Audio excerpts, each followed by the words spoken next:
What kind of house do you live in? Huh? What's your foundation of your house? Is it crooked? Tell me, every building needs a what foundation? Why is the leaning tower of Pisa called leaning? Because of Coriolis in the spin. Sorry.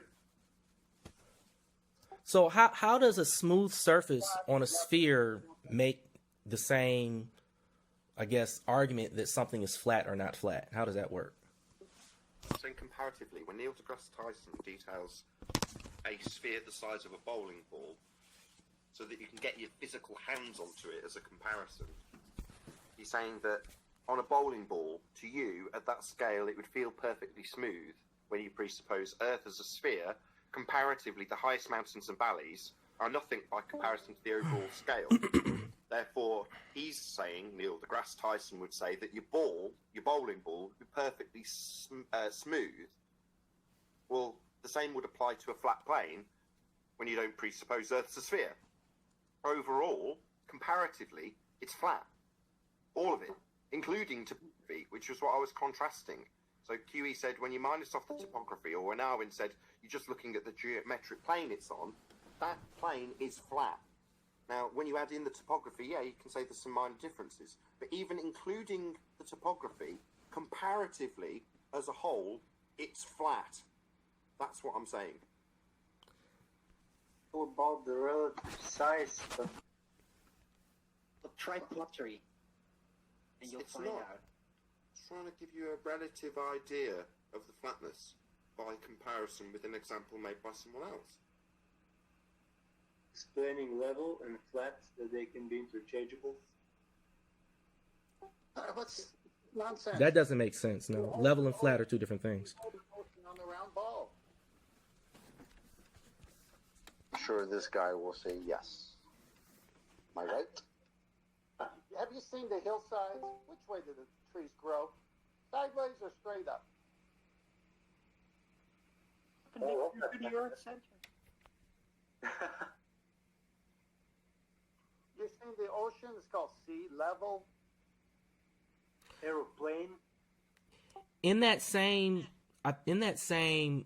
interview that Neil deGrasse Tyson was in, I believe he said something about not letting the definitions of a word limit his understanding of reality. So when you speak of level and flat and things, if what we observe doesn't match what the definition or the word that we are using to describe it had previously meant, then we would have to either change the definition or use a different word. Yeah, well, definitions are important when we're speaking about science. These terms should be defined, right? Can't Of just course. flat word, and one word can mean whatever the hell it wants. But that's not what I said. The guy who's quoting Neil deGrasse Tyson. What's his name? Destruction.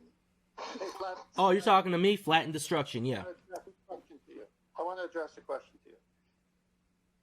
Have you heard Neil deGrasse Tyson say or not say the official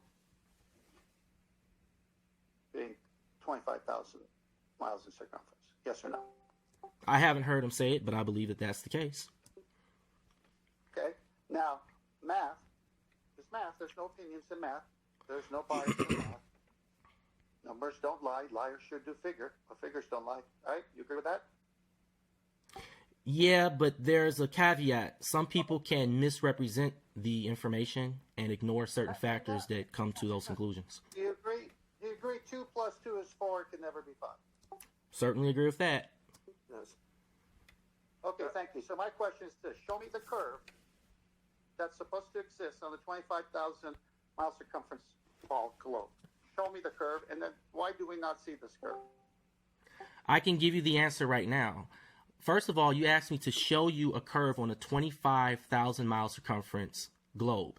That is inherent in the fact that it is a globe. So I don't even need to show you that. That's like me saying that's like you saying show me the flat plane on the side of a square. I mean, it's inherent in the definition.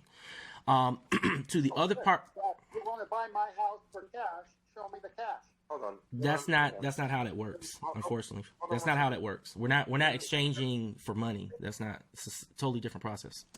When you're done, you just let me know. Right. So you're saying it's inherent in the definition. Well, he's not asking you to define it. He's asking you to show it. So show the curvature that's inherent in the definition. You show that curvature. That's his question. Not define it and say it's inherent in the definition. And here's my response. The scale of an object that is 24,000 miles would require you and me to go up into a spaceship a few hundred miles for you to see it. So when do you want to pony up that money so that we can go and I can show it to you? Not a problem. No, you have a problem because you're asking for something that is inherent in the definition. A curved sphere inherently has a curvature. I mean, that's like the nature of it.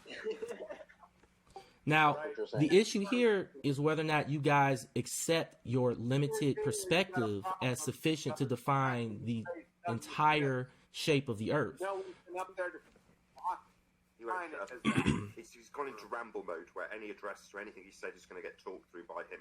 So he didn't listen to anything any of you just said. That's false, and that's false. That's his usual behavior anyway. No, I actually released the mic before you even started talking like that. So you're already wrong there. Yeah. Yeah, now you're going to have things addressed to you. We'll see how you get on. Try not to talk about me in the third person. Show some respect. I'll try again. Try again. The questions you just spoke through will now be addressed to you. Hopefully you won't talk through them and you'll address them once they've been concluded. And hopefully you'll just get to the asking of the question instead of all of that preamble. I'm not asking any questions. I'm telling you about your circular reasoning that's law violating. You said the only way to see the curve is to get in a spaceship and go to the vacuum of space. Well, you got a problem there, son, because no one has been into Narnia. The vacuum of space does not exist. Therefore, you have no evidence that you live on a sphere. Thanks. Okay, so here's my response. You have just told a lie. You have given a false report about what has happened. Many people have done the very thing that you said they have not done, and you have rejected their experiences, and therefore you have created your own circular argument. When people do go up into space, you ignore the results of their work. So you have your circular argument there. Owen, right, for God's sake. QE and this guy are in the middle of a conversation, aren't they? Clearly. He's giving his response, and, once he's finished, I might have to now summarise it because he's getting interrupted. He's saying it's circular reasoning, and that we're just denying his fundamentalist religious belief in a sky vacuum. If he needs to, he can repeat that if he wants. Hopefully there won't be a new point added on, and then QE can respond. Okay, so you once again talked about me in the third person, and you said something. You gave a false report of what I said. I did not say anything about any fundamentalist religion. I said that you take what has actually happened and you reject it as false, so you're giving a false report. So that has nothing to do with religion. Religion is a totally different experience altogether. About what you just said. First, I didn't say it was a religion. No, Second, I didn't give Nathan did. Circular reasoning. Circular reasoning presumes that I'm presuming and about an issue that's not true. Mine is based on the second law of thermodynamics. I'm not presuming the second law of thermodynamics. The second law of thermodynamics exists. So, you can't go to the vacuum of space because it's a second law of thermodynamics violation. That's not fucking circular reasoning, you clown. Yeah. Well, What you said was false. So let's address it in the order. First of all, you gave a false report about people not going up into space and therefore being unable to view the circle of the Earth. Excuse me, I did not interrupt you. Hey, is this going to be one of those types of situations? Okay.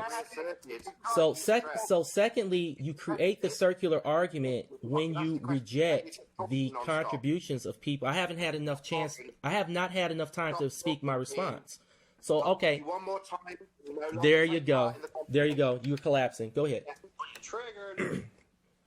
You need to shut up while I talk. That doesn't mean now confirm that you're going to shut up. It means keep your lips buttoned So Nate while I is summarize the unable fact that you just to. reasserted your position. No, you interrupted me before I could continue my position. You can't do it. You can't do it. All your viewers must be